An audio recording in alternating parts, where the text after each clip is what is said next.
All right, all right, all right. What's happening, America, the world, beyond multiple galaxies? I am your host, Dada Joe.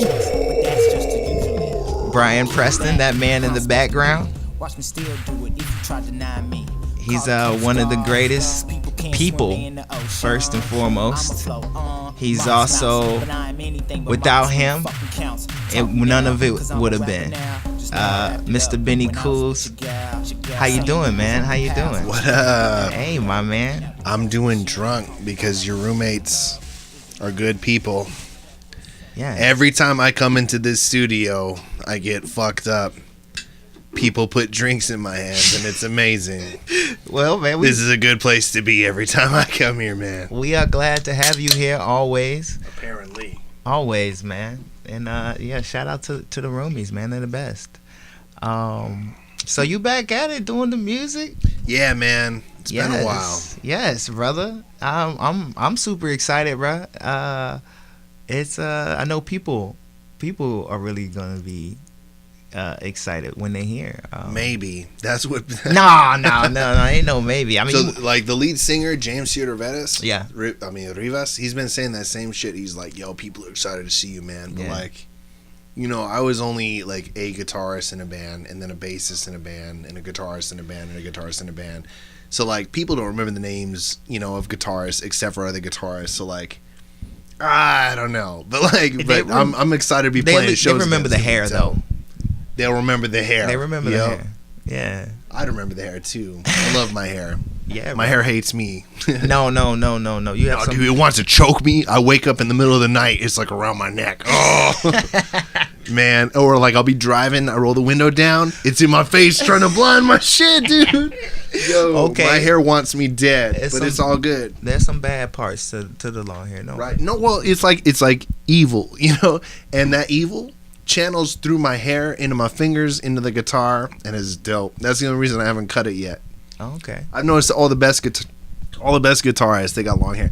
Trivium, they got Matt Heafy, right? He was fucking metal as fuck in the beginning during like Ascendancy. He was just like throwing down all those mad solos. He was fucking badass. And then all of a sudden he cuts his hair all short and he ain't shit no more. Right? Like now he's like focusing more on singing. Yeah, now the guitar's up to Corey. But like, nah, dude, yeah, the power is in the hair. You're right. Straight up. Pusha T said that. It's true. Yeah, that's why he won't cut his braids. I say that from knowledge and experience, not from any kind of fucking, I didn't hear that from someone. That's an observation that I fucking made, yo. James Hetfield, shit. Man. Everyone. I know you got quite the collection of guitars. Oh yeah, you got some pretty dope stuff, and you say you actually don't use any effects, outboard effects, or anything. No. So I have for a while, yeah. So I've gone through a lot of pedals because I idolize people and I want to be like them. So I try out their gear, and I'm searching for a specific tone when I do that. Right. But the thing is that okay, so maybe a certain guitarist uses the Ibanez TS9, which is a copy of the TS808. Right. And the TS9 sounds great with their gear, maybe mixed with the 6505 Plus and the Boss, you know, delay chorus, the second version one. And it sounds dope. And so I'll go and I'll try and replicate that sound, but with my gear, it doesn't work quite right. And then I'm trying to get gear that matches their gear. And then it turns out that I'm not being creative anymore. I'm just trying to make a sound that I've heard before. Right. And so I really quickly learned that that's not what I'm about. I'm trying to make a sound that's more... I'm more into guitar playing than actual tone, I guess. I do care a lot about tone. I think a lot about tone. Tone affects me, and some of my favorite bands, I'll notice that they have similar tones. So obviously it's an important thing. But what got me in love with music was the the instrumentation, you know, like learning to play the guitar, learning to play the song, learning to put your emotion into it a certain way. And so like I like to follow virtuosos like Steve Vai and Alexi Laiho from Children of Bodom and them that are just purists, and Joe Satriani.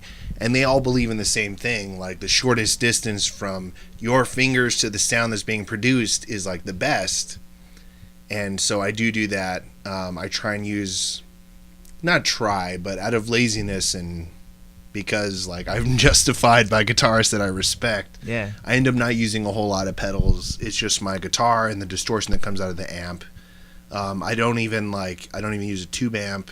I love the sound of tube amps, but for my price range and for something that's going to sound good, quiet, and sound loud too, I go with digital modeling amplifiers. Like right now I'm using a Line 6 Spider FX. And nothing's wrong with being practical. Yeah, I mean, shit, it's affordable, gets just as loud as everything else.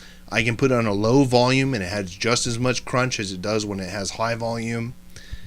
Like, is it a little cold and heartless? Yeah, but like, so is the music I'm trying to make, so it's all good. The thing when you're saying about chasing sound, I find myself looking up stuff like, oh, well, what did RZA use and what MPC did Kanye use and stuff like that. So yeah, you find yourself, instead of creating something truly of yourself. Yeah, so.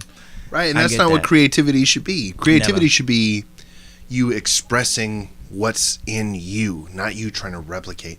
I understand taking bites and being like, oh, you know what? I like the way that they did this, and I want to incorporate it into what I'm doing. Yeah. That makes sense. That's beautiful, and I love that. And that's why I still enjoy being able to replicate certain tones if I can, but I don't want it to be my main goal.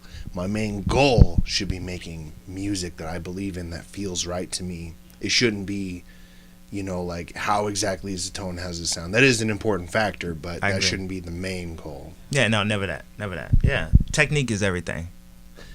To me, yes. As anybody from the Wu-Tang would say, you know what I mean? Like, yeah, people today try to chase that or whatever. But I mean, shit, dude, honestly though, if I could get Fieldy from Korn, his bass tone, or like Les Claypool, if I could get those bass tones, I'd be so happy. Shit.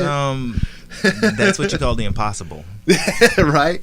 I was able to make a sound that sounded similar to Fieldy once with a Carvin bass amp head. I don't even remember which model it was. It was like $2,600. It was too expensive. And a Mark bass cab. It was only like a 2x15. Jeez. Yeah, so it was like a little short stack. So it wasn't like those, 8x10s or whatever. But it got me that close, that crunch that you get when like the fat string hits against the fret wires, that crunchy, like slappy sound. Almost like yeah. I love that fucking tone, and that's a tone that I actually really want to have, but on bass only. For like guitar, for me, it's like distortion is distortion as long as it's like nice and searing, like as long as I can hold a note and it just like kind of burns in. Yeah, that's what I'm looking for, and I want it when I'm palm muting and like kind of like chugging along. I want it to like shake the floor a little bit. I want it to move me a little. But as long as I have those two things, like I don't really give a fuck about the rest of the tone, dude. I just need those two things and everything else is good. Yeah. You've played in a lot of a couple bands and whatever. I won't say a lot, but a couple bands. What's been your favorite show of all those? Wow, that's a good question. I'd say probably my favorite. Oh, yeah, my favorite show was this show that I played with Born Loser and the Hangers On at the Marquee. Yeah. I was at that show. Exactly. That was one of my favorite parts about it. So like that show was great because, I mean, and honestly, like spiritually, Trunk Space shows meant the most to me. Yeah. Because kicking in that parking lot and just like drinking, chilling, really getting connect to like other people that just, I don't know, like the crowd there was my crowd. Yeah. People broke as fuck. There's like Vato standing on the other side of the fucking road, you know what I mean? Like cops are cruising, the ghetto bird has his spotlight down on us. That was dope as fuck. For the spirit of a show, Trunk Space was my favorite show with Naked Pizza. Yeah. We played in the parking lot for like a festival. They didn't have enough time to play all the bands inside. So like we were switching off, double staging it. Yeah, we were double staging it, and we just made our own stage outside in the parking lot, and a lot of people came out and dug on it, and it was cool as fuck. That was a beautiful show.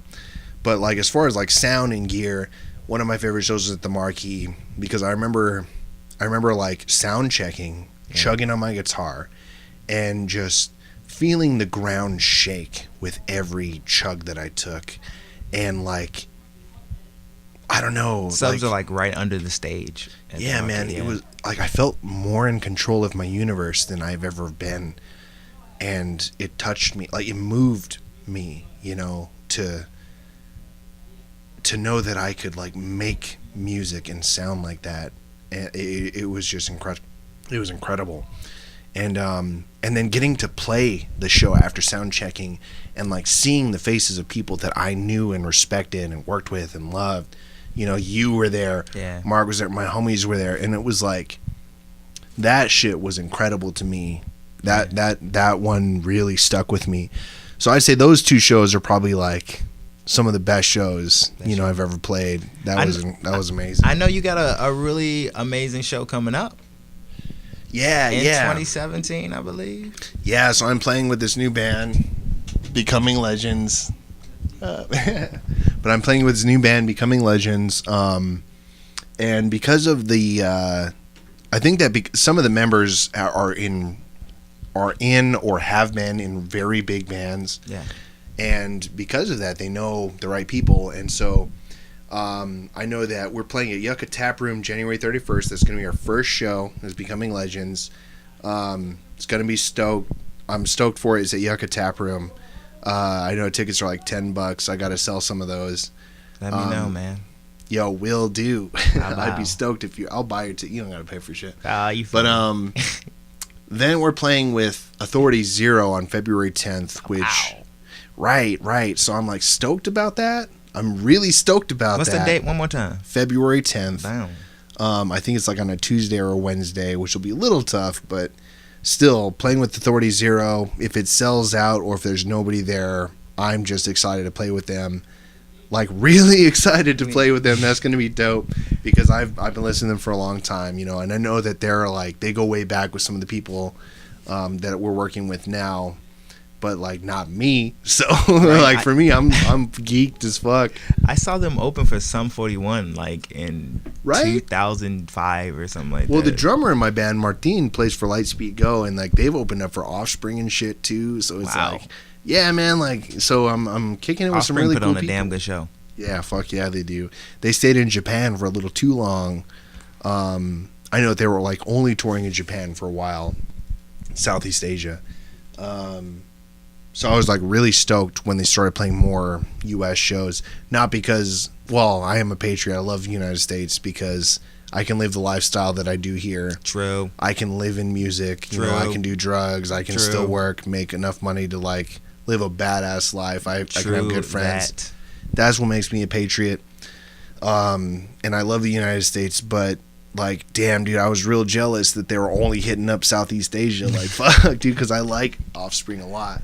Yeah. But I like that they've been touring around a lot here again. And then to be playing in a band with people that have worked, you know, with Offspring so much is really exciting for me. So I'm pretty stoked about that. Man, well, yeah, I'll be there. I'm sure everybody's going to be there.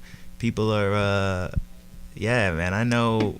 Like you said, if anybody ain't gonna be there or not, you always bring it. So thank you for coming by, my man, Vinny Kools. Hell yeah, dog. It's been cool. Yeah, my man. Yeah. It's always a pleasure to come to this fucking workspace, this art space. I swear, man. Sometimes I've come to like kick it with you. Yeah. I've come to just been like, you know what? I'm not doing anything. I'm gonna come see Dado.